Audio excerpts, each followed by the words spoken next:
Assalamualaikum warahmatullahi wabarakatuh. Perkenalkan, nama saya Mufrida Amalia Nur dari program studi Ilmu Administrasi Bisnis.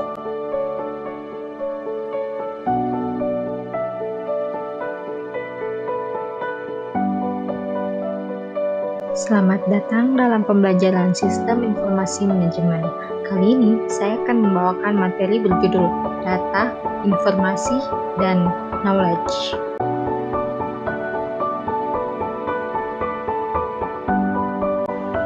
Data adalah fakta-fakta yang dikumpulkan, dicatat, disimpan, dan diproses oleh sistem informasi. Informasi adalah kumpulan data yang telah diolah, diproses, dan dimodifikasi sehingga data tersebut memiliki arti atau makna bagi penggunanya. Knowledge adalah informasi dilengkapi dengan pemahaman pola hubungan dari informasi disertai pengalaman, baik individu maupun kelompok dalam perusahaan.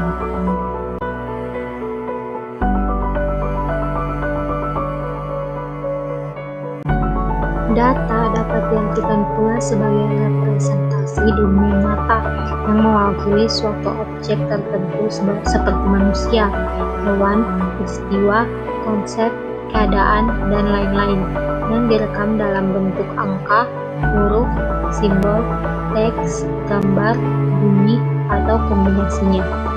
Sebelum menjadi informasi, data yang berkualitas kemudian diolah melalui suatu model untuk menghasilkan informasi. Model yang digunakan untuk mengolah data tersebut disebut model pengolahan data atau dikenal dengan siklus pengolahan data atau siklus informasi.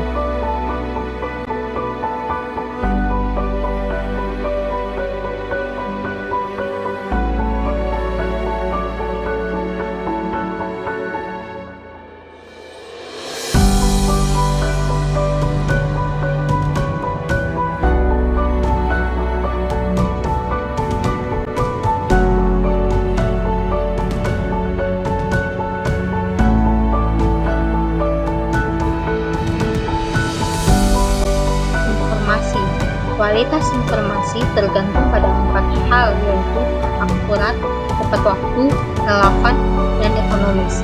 Yang dimaksud akurat ialah informasi harus bebas dari kesalahan-kesalahan dan tidak menyesatkan bagi pengguna yang menerima dan memanfaatkan informasi tersebut. Tepat waktu yaitu informasi yang diterima harus tepat pada waktunya.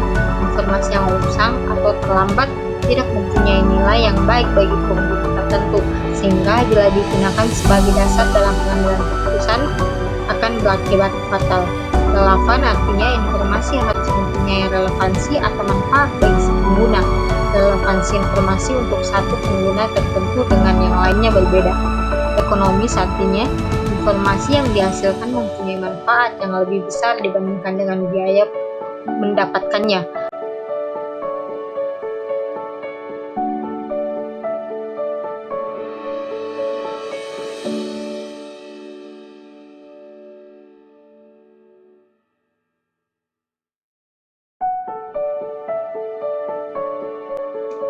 Ada 2 jenis knowledge. Yang pertama, tacit knowledge adalah knowledge yang terletak pada otak atau melekat di dalam diri seseorang dan diperoleh melalui pengalaman namun sangat sulit dikodifikasikan. Yang kedua, ada explicit knowledge. Explicit knowledge adalah segala bentuk knowledge yang sudah direkam dan didokumentasikan dalam penyerapan KM sehingga lebih mudah didistribusikan dan dikelola.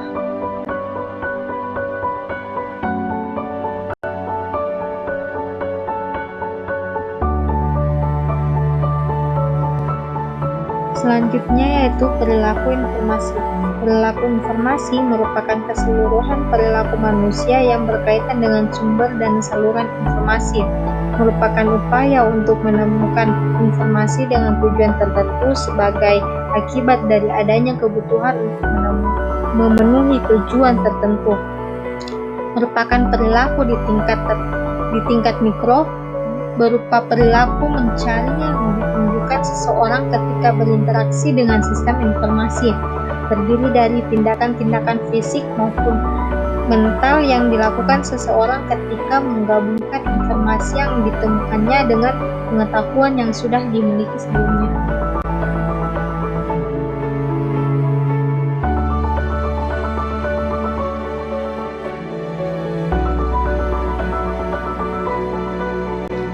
Kebutuhan informasi.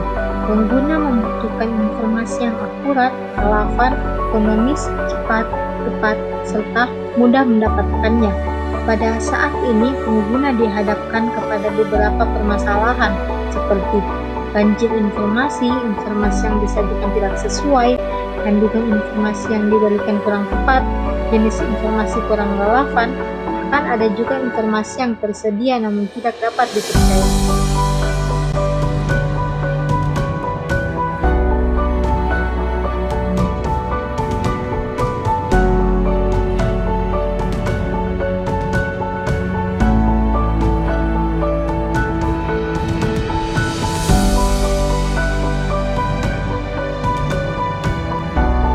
Selanjutnya ada kebutuhan informasi. Kebutuhan informasi bagi pengguna dapat diketahui dengan cara melakukan identifikasi kebutuhan pengguna terbagi atas dua, yaitu White Knowledge Management Cycle dan kepuasan pengguna.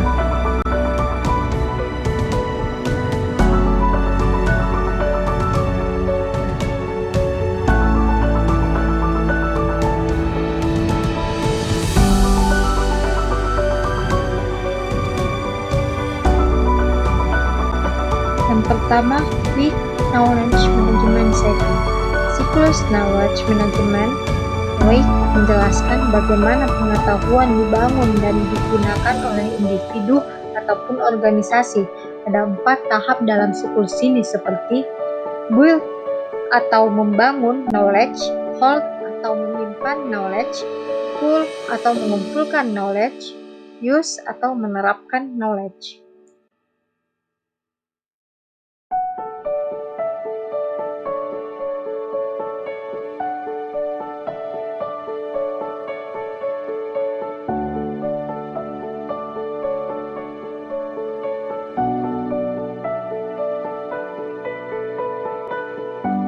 Yang kedua yaitu kepuasan pengguna. Metode yang dapat digunakan untuk melakukan pengukuran kepuasan pengguna ada 2. Yang pertama, menangkap keluhan dan saran. Yang kedua, survei kepuasan pengguna. Menangkap keluhan dan saran misalnya dengan menyediakan kotak saran, kartu komentar, customer hotlines, dan sebagainya. Informasi yang diberikan dapat dijadikan bahan sumber informasi dan memungkinkannya untuk bereaksi secara tangkap dan cepat untuk mengatasi masalah-masalah yang disampaikan. Yang kedua, survei kepuasan pengguna. Penelitian mengenai kepuasan pengguna umumnya dilakukan dengan penelitian survei, baik melalui pos, telepon, maupun wawancara langsung.